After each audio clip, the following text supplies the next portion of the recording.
Maravilha. Vamos então ao momento da palavra, queridos. Eu vou continuar na mesma pegada da semana passada, mesmo porque, mesmo porque, conversando com muitos de vocês já no decorrer aí de algumas semanas, tem se confirmado aquilo que eu já estava assim levemente percebendo. O que eu estou percebendo, queridos, é que Deus está botando pressão em cada um de nós, que Deus está botando pressão em cada família para nos mostrar os furos. Lembra da pregação da semana passada? Da pressão no pneu? Se você faltou e não viu, assiste lá, não vai dar para ficar repetindo. Mas o Senhor está botando pressão nas nossas vidas, para mostrar aonde estão os furos, para mostrar as brechas, para mostrar aonde estamos sendo roubados, por onde está vazando as nossas energias, onde está vazando a nossa disposição, a nossa fé, o nosso emocional, o nosso espiritual, os nossos recursos. Então, o Senhor está por nós, queridos. Quando o Senhor bota pressão, Ele não está contra nós, Ele está por nós, porque o propósito dEle é mostrar a nós áreas que às vezes ignoramos e que precisam ser corrigidas e tratadas, áreas que não percebemos, não notamos mesmo, áreas que a gente acha que está tudo certo, quando na verdade não está. Esse é o propósito. Esse é o propósito, e sinceramente, eu converso aqui e vejo o abalo de Deus, eu converso ali e vejo o abalo de Deus, eu converso ali e vejo o abalo de Deus, eu vejo abalo, eu falo, Senhor, está abalando tudo. Isso poderia trazer muito medo, mas não, quem está abalando é o Senhor. E o propósito dos abalos do Senhor é tirar de nós tudo penduricalho, tudo aquilo que não agrega, tudo aquilo que não interessa, para ficar só aquilo que tem valor. Só aquilo que tem essência, só aquilo que engrandece e louva o Senhor. Então, um breve resumo, semana passada eu falei acerca de quebrantamento. O quebrantamento, ele possibilita interromper em crises intermináveis, amém? O quebrantamento torna possível interromper uma colheita ruim, amém? Amém? O quebrantamento nos ajuda a romper com um tempo de sequidão, amém? Aula dada, né? Aula dada, todos se recordam. O quebrantamento é um processo interior. Fala aí comigo, interior, que acontece no nosso coração. O verdadeiro quebrantamento não é um espetáculo, ele é algo interior. É algo que deve acontecer no nosso coração. É algo que não se vê, não se percebe, mas internamente está acontecendo. E, aliás, o texto de Joel 2, eu li na semana passada, o versículo 12 e o versículo 13, fala desse processo interior. Agora, porém, declara o Senhor, voltem-se para mim de todo o coração, com jejum, lamento e pranto. Olha aqui, rasguem o quê? E não as vestes. É algo interior. É algo interior. É um tempo, queridos, que nós concordamos com Deus. Nós confrontamos os nossos caminhos e concordamos com Deus. Você fala assim, Senhor, eu estou errado e o Senhor está certo. É isso. Eu concordo com o Senhor. Eu concordo com o Senhor. Então é um tempo de introspecção, é um tempo de jejum, é um tempo de lamento, é um tempo de pranto. É isso. É um tempo em que a gente olha para a gente mesmo. E a gente faz um pente fino em nós mesmos. Mas o processo não para nisso. E aí entra a pregação de hoje. O processo não para. O legítimo quebrantamento ele tem uma parte visível. O processo interior é invisível, mas ele tem uma parte visível. Uma hora tem que parar o lamento, uma hora tem que parar a cinza na cabeça, uma hora tem que parar o pranto, uma hora tem que tirar a roupa de saco, não é? Que era esse o ritual que se fazia no Velho Testamento, e tem que partir para atitudes certas, para ações efetivas. Então, o quebrantamento é algo interior, não se vê, mas ele tem uma faceta visível. E essa faceta visível, o que percebemos no exterior das pessoas, chama-se arrependimento. Fala comigo, arrependimento. O processo todo é o quebrantamento. Eu não vejo, mas ele tem uma parte visível. Eu percebo mudança de vida. Eu percebo desejo de viver diferente. Eu percebo transformação. Então, você vai se recordar de João Batista. João Batista estava pregando no deserto, veio um monte de víbora, veio um monte de gente esquisita, veio fariseus, saduceus, veio um monte de gente para ser batizado por ele, e ele fala que o arrependimento precisa manifestar frutos, não é? O quebrantamento é invisível, eu não vejo, mas o arrependimento gera atitudes diferentes. Passa para nós lá.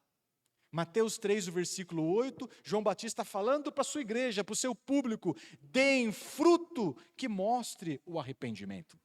Então, queridos, o arrependimento manifesta algo visível de uma transformação invisível que aconteceu no nosso coração. Pegou? O arrependimento mostra algo visível de uma transformação invisível que aconteceu no nosso coração. Deem frutos que mostre o seu arrependimento. Então, se quebrantou, glória a Deus. O passo seguinte avance nesse passo. O passo seguinte é o arrependimento. O apóstolo Paulo foi muito feliz, esse texto é um texto que eu vou projetar ali, 1 Coríntios 6, do versículo 9 ao versículo 11. Eu não vou poder ler uma parte ali, mas você lê aí, senão o Jorge vai ter que censurar minha pregação lá no YouTube, mas eu dou aquela parada estratégica e você continua. Amém? Vai continuar, certo? Vocês não sabem que os perversos não herdarão o reino de Deus? Não se deixem enganar. Nem imorais, nem idólatras, nem adúlteros, nem passivos ou ativos, nem ladrões, nem avarentos, nem alcoólatras, nem caluniadores, nem trapaceiros herdarão o reino de Deus. Olha isso aqui. Assim foram, fala comigo, assim foram alguns de vocês, mas vocês foram lavados, foram santificados, foram justificados no nome do Senhor Jesus Cristo e no Espírito do nosso Deus. Assim foram. É passado. Experimentaram um quebrantamento e um arrependimento, e então mudaram de vida. Amém? Amém? Então, queridos, o que o texto está dizendo é o seguinte, que o quebrantamento, ele interrompe uma colheita ruim, o quebrantamento, ele interrompe uma crise interminável, já é uma grande bênção, o Senhor habita junto do quebrantado, mas agora ele está dizendo o seguinte, que o arrependimento, aqui tem uma bênção grande. O arrependimento nos dá a oportunidade de escrever uma história diferente. Assim foram, não é mais. Assim foram muitos de vocês. Sabe, queridos, o arrependimento deixa muito claro que nós não estamos fadados a viver presos aos nossos erros do passado. Posso ouvir um amém? Nós não estamos fadados a viver sobre aquela condenação. Essa é a boa notícia. No Senhor é possível interromper uma estação ruim, quebrantamento, e reescrever uma nova história, arrependimento. Amém? É tudo isso que eu tenho para dizer para você nessa noite.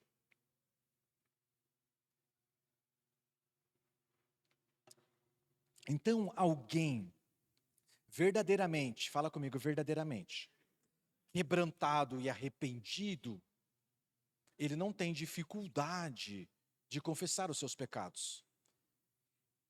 Aconteceu no interior, e agora, através do arrependimento, isso vai tornar visível, isso vai tornar ações efetivas. Efetivas. Ele não tem dificuldade em confessar os seus pecados, ele não tem dificuldade de pedir perdão àquele que lhe ofendeu, ele não tem dificuldade de perdoar, ele não tem dificuldade de se reconciliar. Sabe por quê? Porque ele percebe a sequidão que vivia. Ele percebe a nova oportunidade que Deus está dando de reescrever a história.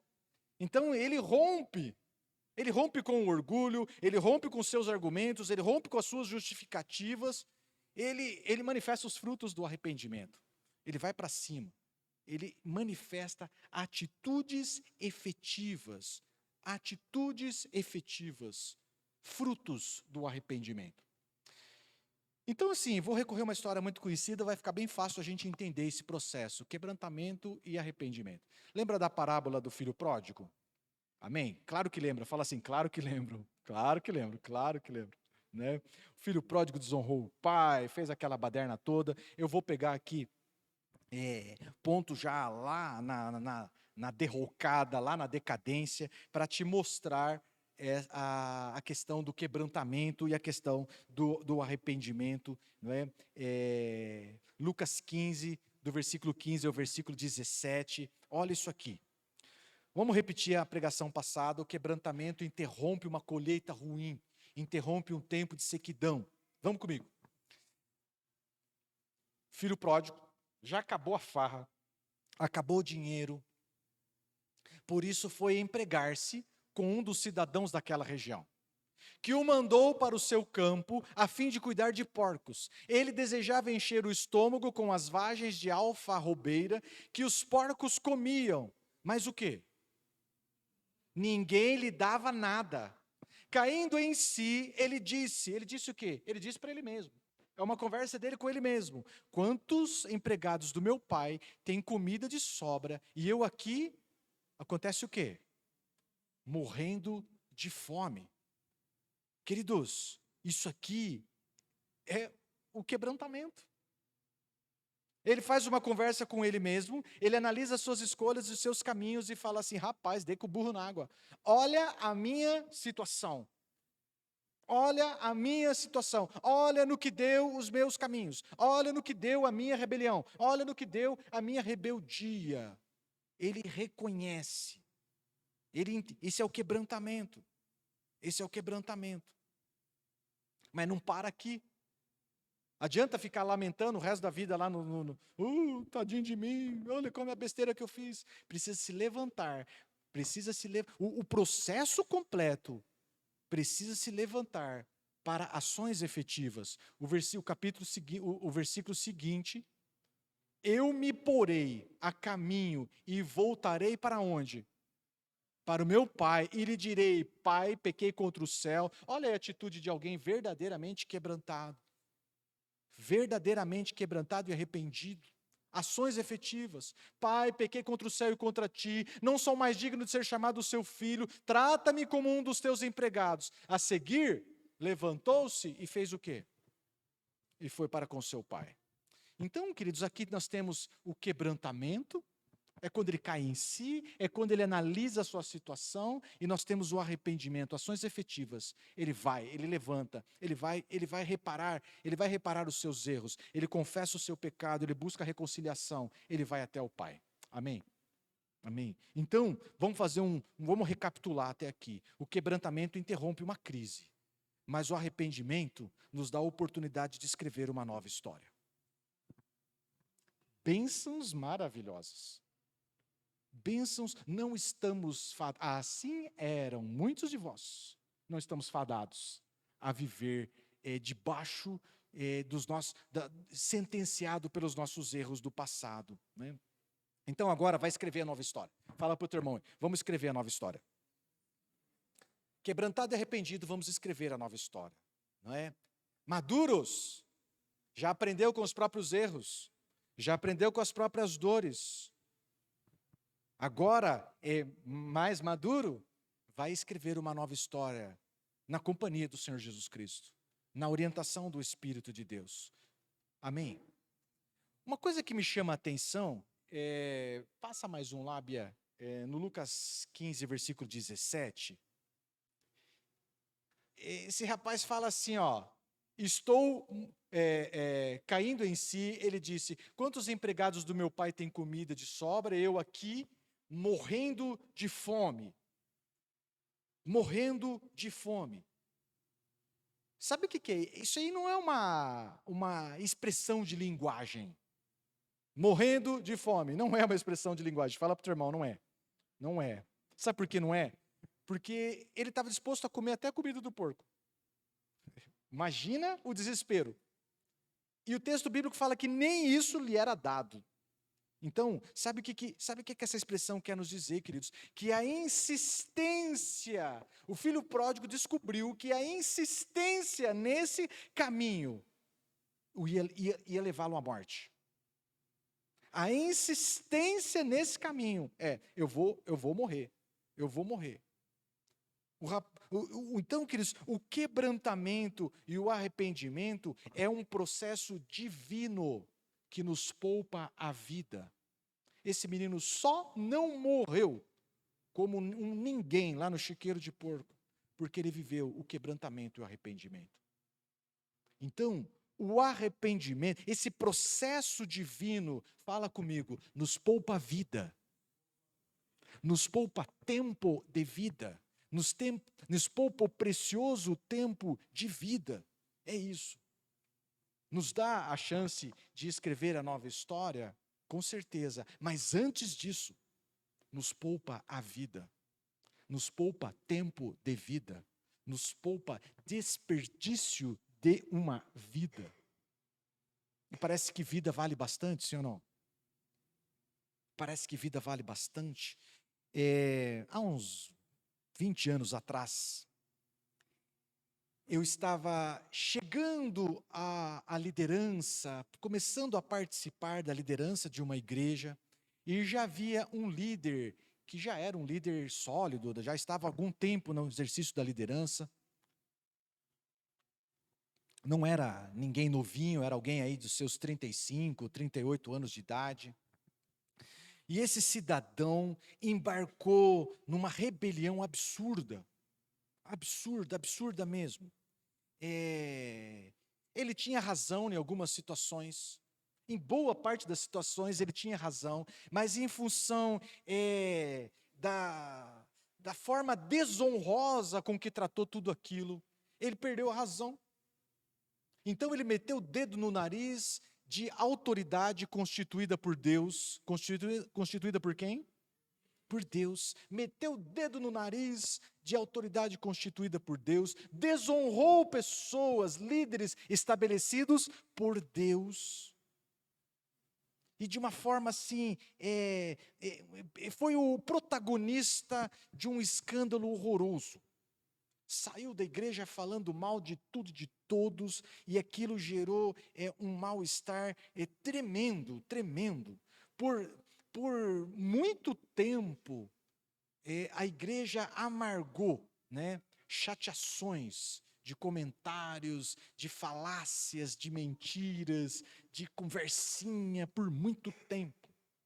E os anos se passaram, e passaram-se mais ou menos de 8 a 10 anos, e agora eu já estava na direção da igreja. E essa pessoa, esse rapaz, agora já não tão rapaz mais, me procura, e ele falou assim, eu quero me reconciliar com a igreja, eu quero me reconciliar com os irmãos, eu quero me retratar com aqueles que desonrei, e eu preciso de alguém que possa intermediar isso tudo. Eu acho que você pode me ajudar, queria contar com a tua ajuda nesse processo. Então, eu fiquei com essa encrenca na mão, porque do lado de lá também tinha gente bem acalorada, mas estabelecemos um processo, isso ia ser feito em escalas, e a primeira reunião seria com a reunião da liderança da igreja, onde foi a maior desonra, o maior escândalo foi ali, e ali ele começou então, queridos, a contar a história dele. né, a contar a história dele, a contar essa derrocada na história dele, uma situação terrível em todas as áreas, financeira, do casamento, rebelião dos filhos, espiritualmente morto espiritualmente, financeiramente arrasado, e o desfecho da conversa dele foi muito marcante, foi muito marcante. Essa pessoa, eu me recordo isso claramente, ele diz assim, esse cidadão, ele disse o nome dele, né? Esse cidadão que hoje vocês veem, não é aquele que vocês conhecem. Esse é uma outra pessoa. Eu sei o gosto da grama. Ele usou exatamente esse texto, essa fala. Eu sei o gosto do capim. E a gente ficou assim como quem não entendia. Ele falou assim, não, deixa eu fazer vocês entender. Eu pastei por esse tempo, literalmente. Sabe, queridos, isso foi muito chocante para o meu coração. Choramos juntos ali. Choramos juntos. E ele falou assim, olha, eu estou aqui porque eu percebi, olha isso, que a insistência nesse caminho poderá custar a minha vida. Não somente a minha vida, a vida da minha família, a vida, a vida dos meus filhos, pode custar muito caro. E ali nós choramos juntos, nos reconciliamos. Mas a minha análise é assim, quanta dor, quanto sofrimento, quanta vida perdida, quanto tempo de vida perdido. Ele mesmo admitia que a insistência nesse caminho poderia lhe levar à morte. Morte espiritual, sei lá. Eu sei que o pecado é capaz de produzir uma coisa só, queridos: morte. Morte. Então, o quebrantamento e o arrependimento tem algo divino nisso. Ele nos poupa a vida. Fala para o teu irmão aí, ele nos poupa a vida. Ele nos poupa tempo de vida. Ele nos poupa tempo de vida. E olha o depoimento, eu queria mostrar para você o depoimento de Davi, vivendo uma situação parecida. Você conhece esse texto, é o Salmo 32. Veja isso. Enquanto eu mantinha escondidos os meus pecados, o meu corpo definhava de tanto gemer, pois dia e noite a tua mão pesava sobre mim. Minhas forças foram esgotando, como em tempo de seca. Sabe, queridos, a insistência nesse caminho é um caminho de sequidão. É um caminho de sequidão.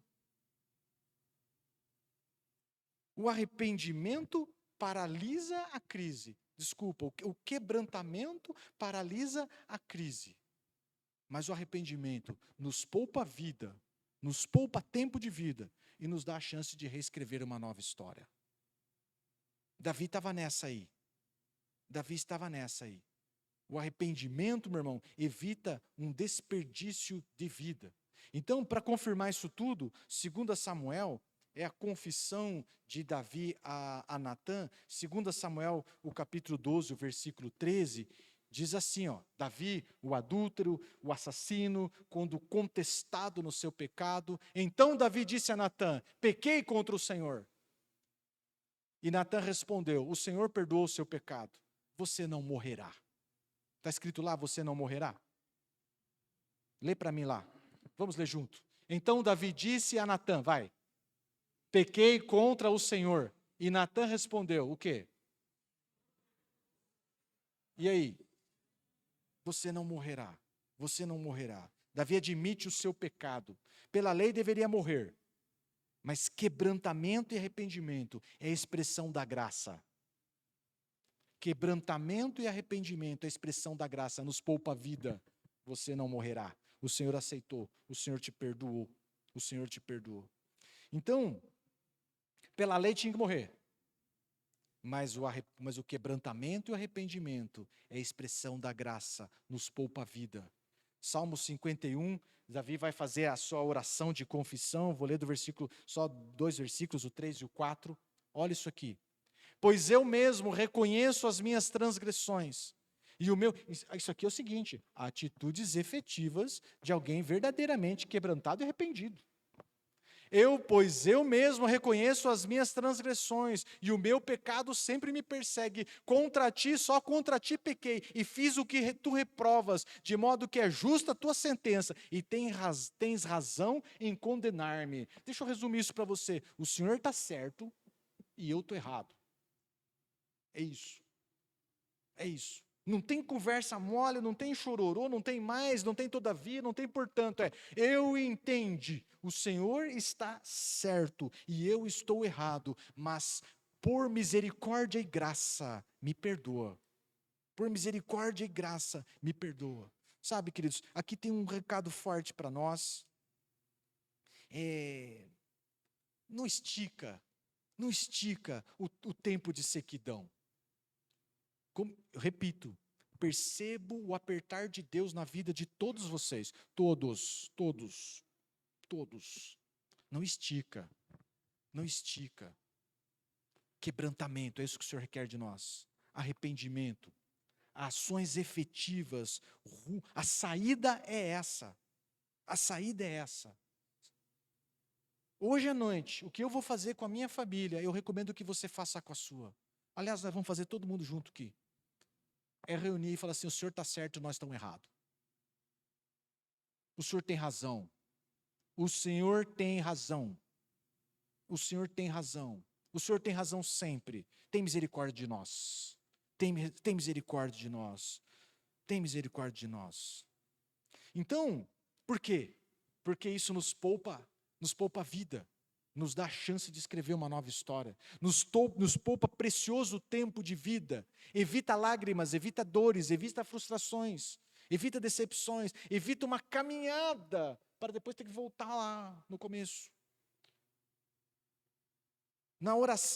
Nessa oração do Salmo 51, Davi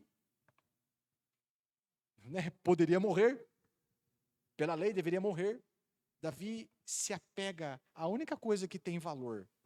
Ele não se apega ao trono, ele não se apega ao poder, ele não se apega à fama, ele não se apega ao conforto. Ele se apega à única coisa que tem valor nessa vida. Passa para nós lá, Bia. Não me expulses da tua presença, nem tires de mim o teu Santo Espírito. Devolve-me a alegria da tua salvação e sustenta-me como espírito pronto a obedecer. A única coisa que me interessa nessa vida, é isso que Davi está falando, queridos. Eu posso perder tudo, eu posso perder o trono, eu posso perder a fama, eu posso perder a honra de Israel, eu posso perder tudo e absolutamente tudo. Eu só não posso perder a tua presença, Senhor. Eu não posso perder a intimidade contigo, eu não posso perder, não tira de mim o teu Espírito Santo e nem me expulsa da tua presença. É isso que resume a minha vida. Pela lei devia morrer, mas o quebrantamento e o arrependimento é a expressão da graça. Por isso viveu e se tornou, queridos, uma referência de quebrantamento e arrependimento para nós. Não tem como falar desse princípio se não tocar no nome de Davi.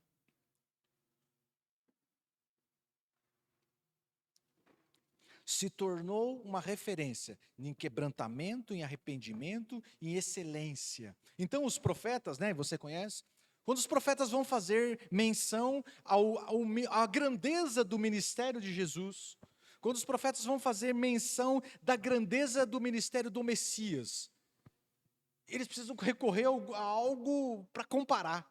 E ele fala assim: virá um pastor tão bom e tão cuidadoso, Jesus, e tal como Davi. Davi se tornou referência. Virá um rei tão bom e tão corajoso e tão poderoso, o Messias, tal como Davi. Jesus, filho de Davi, se tornou referência de quebrantamento, de humildade, de arrependimento e de excelência. O Senhor está nos apertando, eu acho que a gente precisa admitir. O Senhor está nos apertando, está abalando, está botando pressão. E qual é o propósito? É um propósito que a gente venha se alinhar com a vontade dEle, com os planos dEle.